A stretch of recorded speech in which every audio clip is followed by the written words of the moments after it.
Welcome back, everyone.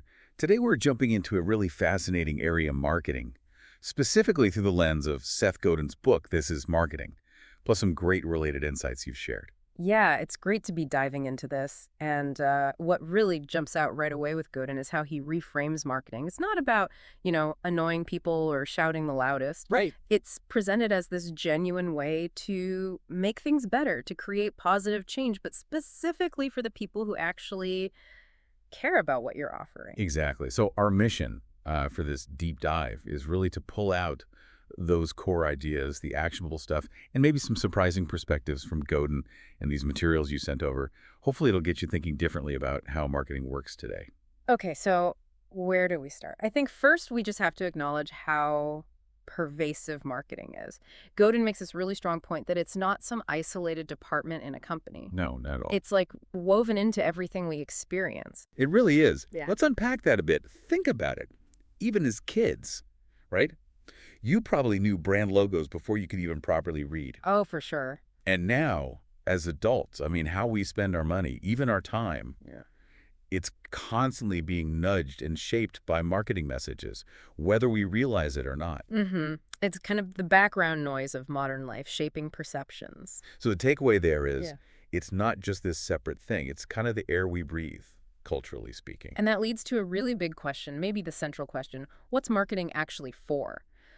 Godin brings in this idea from Brian Koppelman, comparing a movie to a problem. Oh, I love that analogy. Yeah, me too. Koppelman says a movie needs to be an answer to a problem for the audience. And Godin says, well, that's exactly what good marketing does. It solves a problem. It makes things better for someone. It drives some kind of change they're looking for. So it's not just pushing product. It's providing a solution people are actually waiting for, something that resonates with them. Precisely. So the insight for you listening is maybe don't think of your marketing primarily as a sales pitch. Think of it as the answer to a question or a problem your specific audience already has.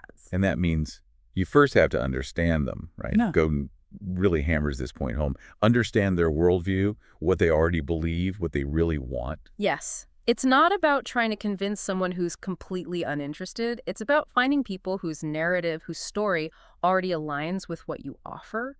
You're offering something they'd genuinely miss if it disappeared. Yeah, it feels so much more respectful, doesn't it, than the old ways? Oh, absolutely. It's about building real trust, becoming almost essential to a particular group. Which is a huge shift from, the old interruptive stuff, the spam we all hate, the pop-ups. Yeah. Godin's very clear there's a better way. He calls it permission marketing. Basically, talk to people who've actually, raised their hand and said, yes, I want to hear from you. Instead of just blasting everyone and hoping something sticks. Exactly. Which naturally leads to that crucial question you mentioned. Who is this actually for? And Godin's advice here is pretty counterintuitive to old school thinking. He says, basically, don't try to appeal to everybody. Right. Forget the masses. Yeah, trying to change everyone's mind. It's usually a massive waste of energy and resources. It's far more powerful to focus on the few who will absolutely love what you do. They become your advocates. So instead of watering down your message for broad appeal, You focus it, sharpen it, for what he calls the smallest viable audience. okay, smallest viable audience, what does that mean exactly? It's that core group, the minimum number of people you need to engage, to serve, to make your project, your business, whatever it is, sustainable. The Yeah. ones you really set out to make a difference for. Gotcha. He uses the example of Danny Meyer and Union Square Cafe in New York. They knew they had limited seats, right? They couldn't serve the whole city. Makes sense. So they didn't try to. They very carefully selected or curated their first customers. They looked for people who'd not only appreciate the specific experience, but crucially, who would then tell the right kind of other people about it. Ah, so the word of mouth was targeted too. Exactly. Choosing your audience isn't just like a marketing tactic. It's fundamental. It shapes everything else. Okay, so you find your audience, but what are they actually buying? You mentioned it's not just the thing. Right. Godin argues people rarely buy just the functional product or service. What they're really buying are the feelings, the outcome. Like what? Well, it could be a sense of belonging, maybe connection with others, or peace of mind, relief from a fear, or even, and this is a big one, a change in their status. Status. Interesting. Yeah, and what's kind of fascinating is that deep down, marketers are often tapping into a similar set of core human desires. The difference is how they do it, the specific product, the service, and maybe most importantly, the story they tell around it. So if you can connect to those fundamental desires, You're creating real value. You're offering something meaningful. and tied into that is the ideas of promise. Right. You said marketing makes a promise. Always, yeah. Sometimes it's explicit, like a guarantee, but often it's more subtle. It's implied in the story or the positioning. Give an example. Sure, think of those old, really effective ad slogans like, they laughed when I sat down at the piano. What's the promise there? That you'll surprise people, gain respect, change your status maybe. Exactly, or choosy mothers choose Jif. Uh, It's subtly promising good parenting status, making the right choice, maybe fitting in or getting approval. okay, I see. So the key for anyone doing marketing is to figure out what's the promise we're making, explicitly or implicitly, and how does that promise connect to the change our specific audience, our tribe, is hoping for? Which brings us back to understanding them, their worldview. Precisely. Godin defines worldview as basically the lens people use to see everything. It's made up of their assumptions, their biases, maybe stereotypes they hold. It's the story they tell themselves about how things work. And as marketers, we need to respect that. Start there. Yes, start there. Find a group that already shares a particular worldview that aligns with your message and then invite them in. Trying to fundamentally change someone's entire worldview. That's incredibly difficult, maybe impossible. He tells a story about buying glasses, doesn't he? Yeah, it's a great little anecdote. The point being, your preference for glasses isn't objectively right. It's just your preference, part of your narrative. If someone else likes different ones, arguing yours are better is pointless. Their choice works for their narrative. So the practical takeaway is understand the existing beliefs and assumptions of your audience first. Don't try to bulldoze them into seeing things your way. Right. Now, building on that, sometimes effective marketing does need to create a little bit of tension. Tension, how so? Well, a gentle nudge. You're trying to encourage a change, move them from where they are to where they want to be, where your product or service can take them. Tension creates the energy for that forward movement. Okay, but you have to do that carefully, I imagine, Yeah. because trust is key. Oh, absolutely critical. And in today's world, trust and attention are maybe the scarcest resources there are. Everyone's bombarded with information. Earning genuine trust and attention is incredibly hard.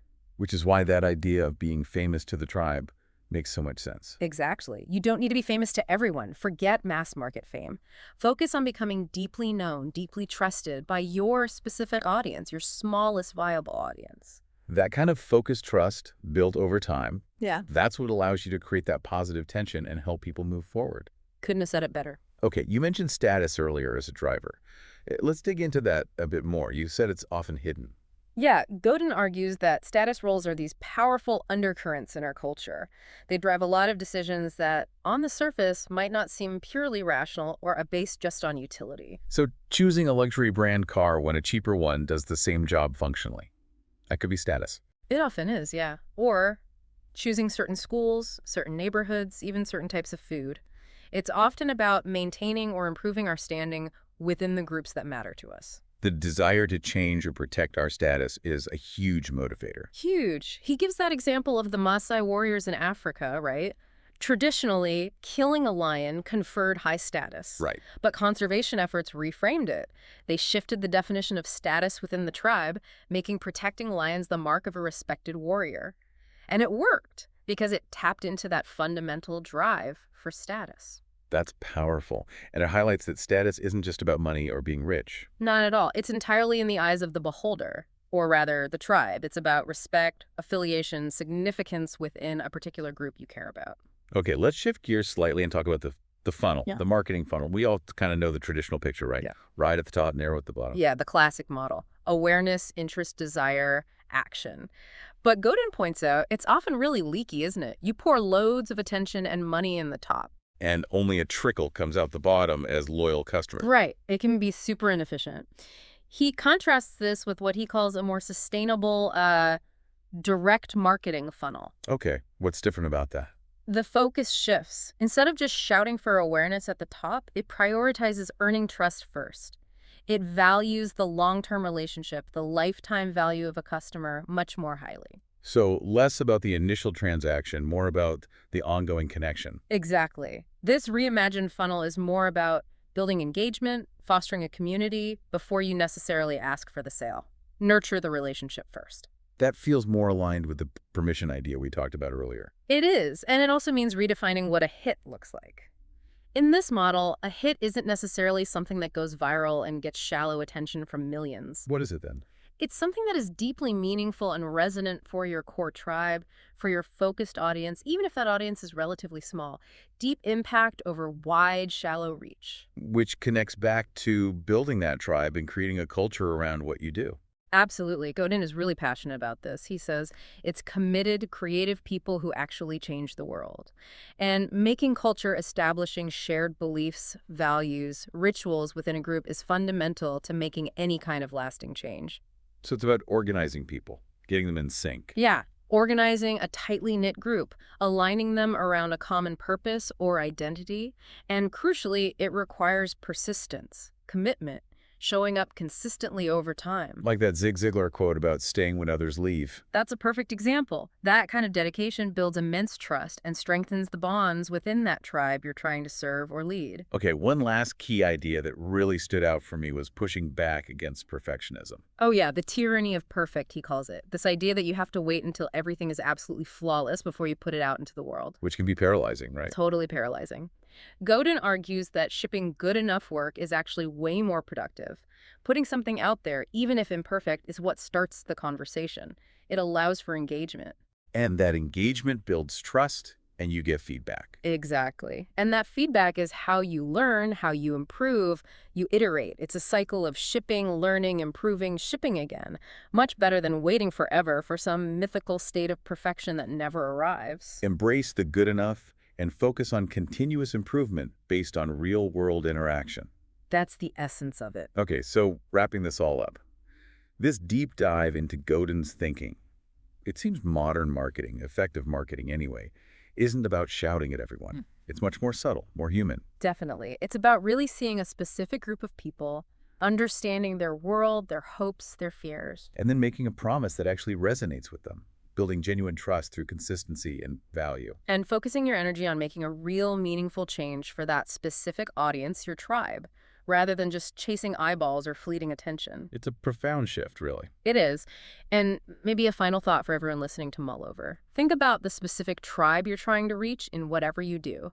Who are they, really? And what's the specific change you genuinely want to help them make? What's the promise you're offering? Yeah, and then ask yourself, what's one small step, maybe an imperfect step, but a step nonetheless, that you can take today to start building that connection, fostering that change? Start exploring those ideas. Status, worldview, the power of focus. It could really unlock something. I think it could. It's a powerful way to reframe how we approach connecting with people.